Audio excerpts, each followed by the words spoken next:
الموضوع ده ماليش فيه، انا لا اهلاوي ولا زملكاوي، بس انا يعني الكلام في الموضوع مش عاجبني. يعني قصه الزياطه اللي حصلت ما بين الاهلاويه والزملكاويه على موضوع الكونفدراليه والبط الكيني ومش عارف ايه والحاجات دي. يعني الموضوع بصراحه اوفر وبدون داعي.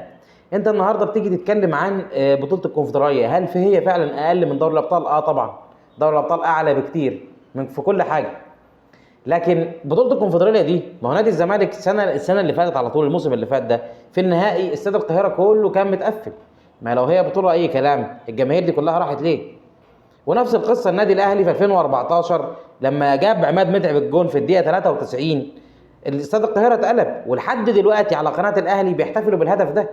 فما فيش داعي بس اننا نقلل من بعض ونزايد على بعض.